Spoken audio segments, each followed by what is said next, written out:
Dragi moji, dobar dan.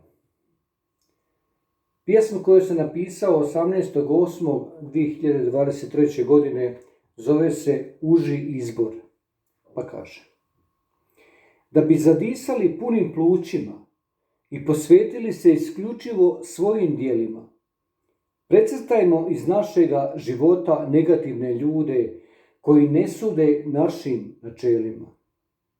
Izbrišimo iz notesa sve one koji se ne kreću koritom našeg životnog toka. Oprostimo se muški i prijateljski, za njih nema popravnog roka. Život je stvoren za uspjehe i medalje, jer ko ne želi naprijed, neka ne ide dalje. Pružimo pozitivnim ljudima svoje ruke, stisak, poklonimo im osmijeh i stavimo ih na svoj spisak. Hvala vam lijepo i prijatno.